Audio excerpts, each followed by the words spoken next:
আসসালামু আলাইকুম। চিংড়ি দিয়ে এত মজার পাকোড়া আগে খেয়েছেন? বাইরে একদম মুচমুচে আর এত মজা বলার মতো না। অল্প কিছু উপকরণে তৈরি হয়ে যাবে এই দারুণ নাস্তা। একবার বানানো সবার রেসিপি চাইবে? চলুন দেখে নিই কিভাবে বানিয়েছি এই সুস্বাদু চিংড়ির পাকোড়া। এই জায়গায় আমি নিয়েছি হাফ কাপ ডাল, যেটা আমি আধা ঘন্টা থেকে ১ ঘন্টা ভিজিয়ে রেখেছি। এখন এটা আমি ব্লেন্ড করে নিব। তারপরে এই জায়গায় আমি নিয়েছি কিছুটা পরিমাণ আলু চিংড়ি, এগুলো কিন্তু পরে আমার কাজে আসবে।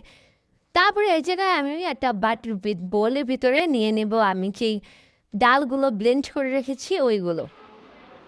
দেন সবগুলো ডাল কিন্তু আমি এখানে নিয়েছি। তারপরে এখানে কিন্তু পেঁয়াজ আর মরিচ কুচি করে নিয়েছি। আর এই জায়গায় হচ্ছে চিংড়ি ভর্তা করে নিয়েছি। দেন আমি এখন এখানে দিয়ে দিব পেঁয়াজ আর মরিচ কুচি, যেগুলো আমি কুচি কুচি করে রেখেছিলাম। আপনারা যতটুকু ঝাল পছন্দ করেন ততটুকু কিন্তু এখানে মরিচ দিতে পারেন। তারপরে এই জায়গায় দিয়ে দিব আমি হাফ চামচের মতো জিরা গুঁড়ো। তারপর এখানে দিয়ে দিব আমি হাফ চামচের মতো হলুদের গুঁড়ো, দেখতে পাচ্ছেন হলুদের গুঁড়ো। তারপরে এই জায়গায় আমি দিয়ে দিব মরিচের গুঁড়ো। মরিচের গুঁড়ো আপনারা মানে যতটুকু ঝাল খেতে পছন্দ করেন ততটুকুই দিবেন। এই জায়গায় যেহেতু আগে থেকে মরিচ কাটা আছে, কাঁচা মরিচ এখানে ইউজ করেছি। তারপরে এই জায়গায় আমি দিয়ে দিব হচ্ছে গরম মশলা। এখানে কিন্তু গরম মশলা আমি হাফ চামচ পরিমাণে দিয়েছি। এই যে প্রত্যেকটা উপকরণ কিন্তু আমি হাফ চামচ করে দিয়েছি। আপনাদেরকে কিন্তু পরিমাণটা খুব সুন্দর করে আমি স্ক্রিনে দেখিয়ে দিচ্ছি। তারপরে এই জায়গায় দিয়ে দিব আমি পরিমাণ মতো লবণ।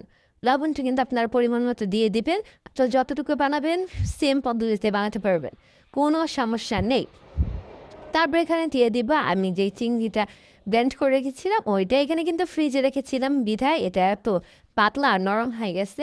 আপনারা কিন্তু যেদিন বানাবেন ওই দিনই করবেন, কোনো ধরনের পানি কিন্তু ইউজ করবেন না। এখানে কিন্তু আমি ৩ চামচের মতো দিয়েছি চিংড়ি এই ভর্তাটা। তারপরে আমি আবার ভালো করে সবগুলো উপকরণ মিক্স করে নেব। আপনারা কিন্তু হাত দিয়ে খুব সুন্দর করে মিক্স করবেন, এই পেঁয়াজগুলো ভেঙে দিবেন। আমি কিন্তু ভিডিও করছি বিধায় আমি কিন্তু করতে পারছি না। আপনারা কিন্তু হাত দিয়েই পুরোটা মিক্স করে নেবেন। আমি কিন্তু চামচ সরিয়ে পরে ভালো করে এটা মিক্স করে নিয়েছি। দেখতে পাচ্ছেন মিক্স করা কিন্তু এখানে শেষ। এখন এখানে আমি দিয়ে দিব আদা বাটা। এখানে কিন্তু আমি হাফ চামচের মতো আদা বাটা নিয়েছি। আর হাফ চামচের থেকে একটু কম নিয়েছি জিরা বাটা। এখানে কিন্তু আমি জিরা গুঁড়োও দিয়েছি এবং জিরা বাটাও দিব। তারপরে দিয়ে আমি আবার ভালো করে মিক্সড করে নেব। সবগুলো উপকরণ আবার ভালো করে মিক্সড করে নিচ্ছি। এগুলো কিন্তু আপনার আগে দিলেও হবে, কোনো সমস্যা নেই। আমি আগে দিতে ভুলে গেছিলাম বিধায় আমি এখন দিলাম। যাই হোক, এখন এখানে দিয়ে দিব আমি হচ্ছে চিংড়ি। চিংড়িটা কিন্তু এই জায়গায় দিয়ে দিতে হবে। এখানে যে চিংড়িগুলো আমি আগে থেকে রেখেছিলাম ওইখান থেকে আমি চিংড়ি দিয়ে দিয়েছি সবগুলোই। তারপর চিংড়িটা ভালো করে মিক্স করে নিব। অনেকজন আছে চিংড়িটা ব্লেন্ড করে দিতে চায়, তবে আমি এইভাবে দিতে সবচেয়ে বেশি পছন্দ করি। দেন ভালো করে মিক্সড করা হয়ে গেছে। আর দেখতে পাচ্ছেন সব শেষে মিক্সচারটা কেমন হবে। এটা কিন্তু একটু পাতলা পাতলা হয়েছে। আপনারা চাইলে কিন্তু এই জায়গায় আটা ইউজ করতে পারেন, তবে আমি বলবো যে আটা ইউজ না করাই ভালো। তারপরে এই জায়গায় আমি প্যানের ভিতরে পর্যাপ্ত পরিমাণে তেল দিয়ে কুসুম গরম করে নিয়েছি তেলটা। তারপরে তেলের ভিতরে আমি এক একটা করে বড়া দিয়ে দিব। বড়াটা কিন্তু নরম হওয়ার কারণে একটু আঁকাবাঁকা হতে পারে। এটা কিন্তু পাকোড়ার একটা অন্যরকম সাইজ, আর এটা দেখতে কিন্তু খুবই সুন্দর দেখা যায়। এখানে কিন্তু অল্প আছে আমাদেরকে সুন্দর করে ভেজে নিতে হবে। তারপরে এই যে উপর দিয়ে আমি এক একটা করে চিংড়ি বসিয়ে দিব। এটা কিন্তু একটা স্টাইল বা ডিজাইন বলতে পারেন। আপনি চাইলে এভাবে দিতেও পারেন, নাও দিতে পারেন। আমি ওই জায়গা থেকে চিংড়ি উঠিয়ে রেখেছিলাম, ওইগুলো দিয়ে দিচ্ছি। তারপর আমি হালকা আছে এইগুলো ভেজে নিব, খুব বেশি আঁচ দিবেন না। দেখতেই পাচ্ছেন অলরেডি কিন্তু অনেকটা ভাজা হয়ে গেছে। এক পাশে ভাজাগুলো আমি সবগুলো আবার সুন্দর করে উল্টিয়ে দিতেছি। আপনারা কিন্তু পিছনে ভাজতে দেখতে পাচ্ছেন কীরকম কালার হয়েছে। তারপরে এই যে আরেক পাশেটাও হয়ে গেছে, এটা আমি সুন্দর করে উল্টিয়ে ভেজে নেব।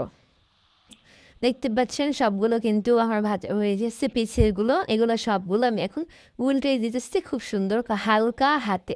এগুলো কিন্তু একটু লেগে লেগে যায়, সাবধানে কিন্তু এটাকে উঠাতে হবে। এটা কিন্তু উল্টে দেওয়ার পরেও কিন্তু খুব সাবধানে নাড়াচাড়া করতে হবে, নয়তো এটা কিন্তু ভেঙে যেতে পারে। তাই আমি খুব সুন্দর করে এটা উল্টে মেলতে ভেজে নেব। আর এই যে উল্টিয়েছি, আর উল্টিয়ে কিছুক্ষণ আমি এখানে ভেজে নেব।